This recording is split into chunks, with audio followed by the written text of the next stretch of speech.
Cool. Can you see my screen? Yeah, perfect. Okay, cool. So yeah, so day one is basically all about mastering your lifestyle. And when I mean mastering your lifestyle, it's about looking at all the kind of different areas in your life and seeing what kind of changes you may need to make, or what other kind of areas you may feel like that you want to work on as well to help you improve and move forward towards whatever goals it is you want to be able to achieve. So just to kind of go through it. So first of all, for anybody that doesn't know me, that people are catching up on the replay and stuff like that. My name is Stephen O'Brien. I'm a father to Mila, which is my daughter there, and stepdad to Gabby. And then that's my partner, Maya as well. We're living in Cork. So for me, I suppose I started off my journey, I suppose over 20 years ago now. And for me, it wasn't so much just about, I suppose, losing weight and dropping body fat and looking a specific way. It was more about kind of transforming my mindset, because when I kind of started off my journey, like a lot of people say to me, oh, you're just naturally fit, or you're just naturally good in the gym and all that kind of stuff. But to be honest, when I started off, I had no idea what I was doing. I went through a stage in my life struggling with anxiety, depression. I absolutely hated who I seen in the mirror. And I was in a really dark place as well when I first started. I got kind of so bad that I was in an abusive relationship and ended up being suicidal. So when I kind of first started my journey, I found that getting into the gym was a huge way for me to kind of, I suppose, unleash all the kind of built up frustration, anger, everything that was inside me. I was just able to let go inside in the gym, and just kind of from training hard and stuff like that. And it was like a huge positive impact on my life. And I suppose back then I never knew where this was going to take me or what it was actually going to do for me. I went into the gym having a clue what I was going to do, or not knowing what I was doing in there or anything. But I just needed a place to kind of let out everything that was built up inside me, because I was in such a bad place when I first started off. And I suppose now over the last 16 years or so, it's been absolutely incredible to be able to work with 1,000 people all over the world.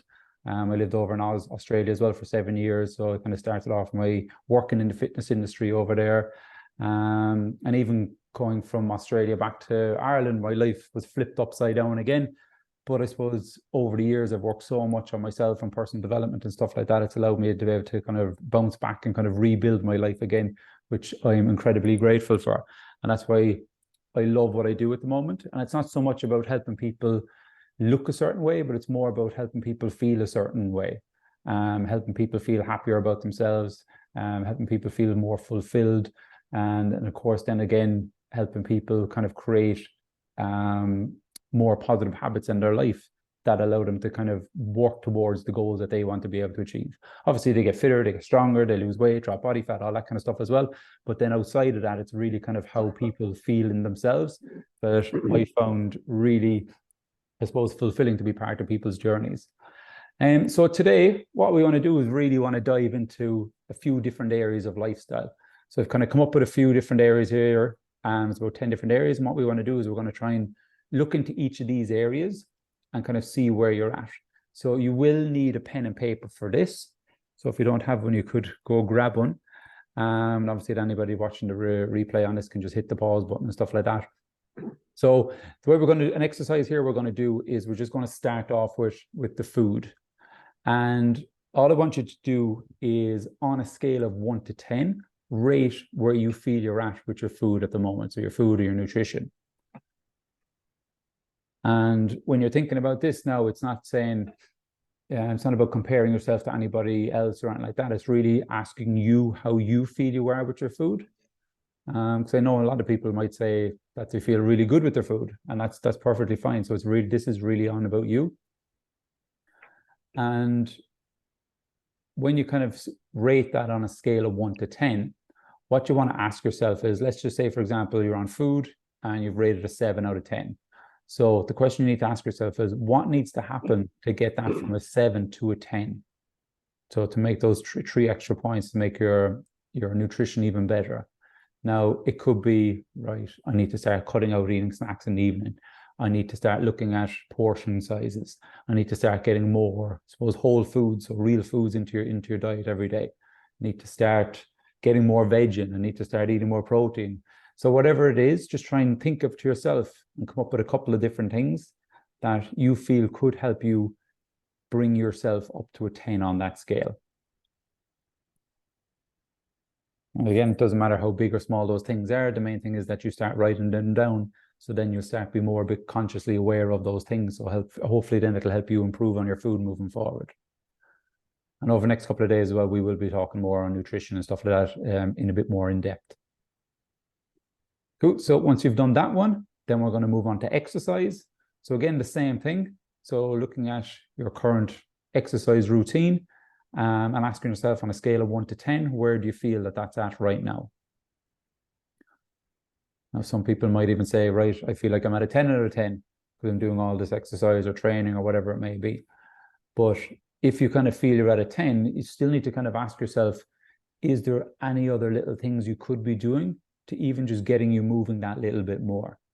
And it could be as simple as when you go to a shop or somewhere that you can park that little bit further away to try and get an extra few little steps in. Or if you are kind of tracking your steps at the moment, right, if you're doing, let's say, for example, you're doing 10,000 steps a day, what could you do to get it up to 11,000? So it's just looking for ways really and asking yourself, what could you be doing to kind of just push your movement patterns up that little bit more? And even as well, when you're looking at your exercise, you're asking yourself, is there a way to kind of ramp up your intensity of your training?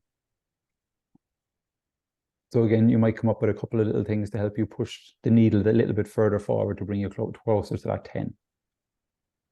The next one is stress levels. So again, looking at that on a scale of 1 to 10. And again, asking yourself the question, what needs to happen to push the needle forward to bring that up towards a 10? It could be getting better sleep. It could be focusing on more positive self-talk. It could be not getting wound up over stuff.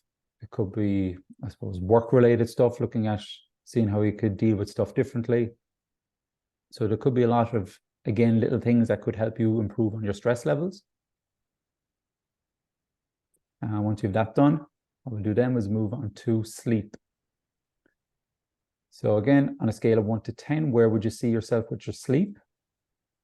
And asking yourself, what do you feel needs to happen to move that needle and bring you up to a 10 on sleep? So some of the common things I come across with people on sleep is that they struggle to get to sleep. And sometimes it can be related to, say, being on the phone for 20 minutes, half an hour, whatever, even longer before they actually try and go to sleep. And by staring at the phone, the light obviously kind of shines into the back of your retina and it kind of keeps you awake. It tells your mind that it's still daytime. So trying to avoid being staring into your phone or even into a laptop or whatever for a couple of hours before you go into bed can definitely help. If you're someone that kind of overthinks a lot and you struggle with getting to sleep, there's a really good exercise called box breathing. And basically, box breathing is a way you basically as you're lying in bed, you visualize a box inside your mind, and across the top of the box, you count 3 seconds, down the side, you count 3 seconds, across the bottom, you count 3 seconds, and up the other side, you count 3 seconds. And you basically breathe in, hold your breath, breathe out, hold your breath as you're kind of going around that box. And you're generally, when you can't sleep, it's because your mind is overthinking, and your mind can't think of 2 things at the same time. So by visualizing the box and counting the 3 seconds, you're taking your thoughts away from what you already were thinking about, and then doing the breathing exercise puts your body into a more of a relaxed state. So it can help with sleep as well. Cool. The next one then is your hydration. So obviously, if you're training a lot and stuff like that, you want to be definitely trying to get a bit more water into. So ideally 2 to 3 liters a day. And if you're struggling to get water in at the moment, then just even asking yourself, right, do you have a water bottle? Is it on your desk and work? Do you carry around a water bottle with you? Because if you have a water bottle close to you, it's a lot easier to be drinking out of it rather than having to get up and actually go looking for water anytime that you wanted to get a drink. So again, asking yourself on a scale of 1 to 10 where you feel you're at with your water, and asking yourself what needs to happen to bring that up to a 10. So next one then is work. So looking at your own, I suppose, your work, your career, what it is you do at the moment, and asking yourself on a scale of 1 to 10 where you feel you are at with that. And again, what needs to happen or what needs to change in order for you to bring that up to a 10. So asking yourself, do you feel truly fulfilled in what you do? Is there room for improvement? Is there room to grow in what you're doing? And if so, what do you need to learn, or what even courses you need to do, or how do you need to take action in order to help you progress and move forward? Or if you're completely happy with what you do, that's perfectly fine as well. So again, this is completely up to you. Next one then, family. So again, scale of 1 to 10, where you feel you're at with this, and then asking yourself what needs to happen to help improve on that a little bit more. So it could be, I don't know, it could be improving relationships with family, could be doing more stuff together as a family, more activities, holidays, whatever it may be. So again, it's just asking yourself, what do you feel would need to happen to improve on those areas? And then friends, social as well. That's another thing then as well, probably similar to family, looking at how you can improve on those areas. Again, scaling it on a 1 to 10, asking yourself where you're at in terms of friends, social life, what you can do to help improve on that. The last one then is basically personal development. So this is anything that's going to help you progress, improve, I suppose, on your mindset, on your knowledge, on your own development, and helping you move forward. Asking yourself on a scale of 1 to 10, where do you feel you're at with that right now? So like I find like personal development has been a huge part of me moving forward, especially when I was saying that years ago, struggling with depression, being suicidal and all that kind of stuff. I spent years and years doing personal development, listening to self-development audiobooks. I've even gone away and became a qualified life coach as well. So it's doing stuff that helps you, I suppose, see the world different and be able to overcome different challenges when you come across it. And a huge part of personal development as well for me was when I came back to Ireland from Australia. I was actually married over there. And I was over in Australia for 7 years. And before I knew it, then I was living in New York, and we'd moved over there. And then before I knew it, I was back home. I had spent all my savings, had nothing to show for myself. Ended up splitting up from my wife, and I was back living in my mother's place. But I was able to bounce back out of that pretty quick, and it was just simply because of all the work I'd done on myself throughout the years, that I could have dwelled on everything, and I could have let it drag me down and hold me back and everything. But I just kind of looked at this then as a new chapter in my life, and I was able to look forward. I was able to ask myself, like, what is it that I want to be able to achieve now? And even someone else jumping in there now, and even because of the personal development, I was able to overcome that mental disruption I was after having from going through that massive breakup and ending up back living at home with absolutely nothing to show up for myself. And one of the things I wanted to focus on then was, right, I want to rebuild my business, and I wanted to eventually have a family. And that's exactly what I have right now. And I have a beautiful little daughter now. We're also engaged to be married again. So it's whole life has kind of flipped right back around exactly where I wanted it to go. And a massive part of that was actually working on myself and doing personal development. So I'm forever grateful for that part as well. So that is all those lifestyle areas we wanted to go through. Like I said at the start, when you kind of look at these different areas and you write down a couple of points about what you can do to help you progress and move forward in each of those areas, it can start to, I suppose, plant the seeds in your subconscious about what it is you could actually start to be doing to help you move forward. So from there, so asking yourself right now, what are the 5 things you know you need to change right now? So when you kind of reflect back on each of the lifestyle stuff that we went through, because when we recognize challenge, it's then we can start to change them. So when you ask yourself what it is, what are the 5 things you need to change right now, it's then you can start putting a plan in place and putting into action what you know you need to be doing to help you move forward. And then obviously with changing stuff can come resistance. So you need to ask yourself as well, what will be the biggest challenge with changing those things? So once you can kind of come up with a couple of different challenges that might get in your way with improving on each of the areas that we went through, then it's a lot easier then to recognize the challenges and overcome them when they do actually stand in front of you.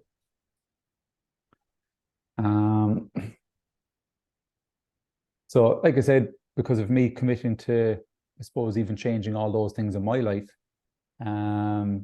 it's been, I suppose, an incredible journey for me to now being in the place where I am right now. And I suppose by changing those things, you need to ask yourself, what kind of a positive impact will it have for you then moving forward? And I suppose once you focus on the outcome it'll have, it'll help you, I suppose, progress and move forward and drive you forward when you have something to really hone in on. And then the last question of this is really about, when will you commit to making those changes? Because obviously, without committing to making the change, or without making the changes, without action, without the action, you're not actually going to achieve what it is that you want. So hopefully that was helpful. Hopefully you got something out of it. But like I said, this is just kind of the first day anyway to kind of dive into kind of different areas to get you kind of a bit more aware of different areas of your lifestyle.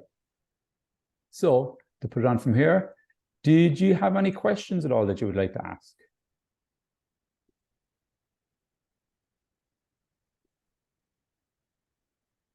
No, that's all good.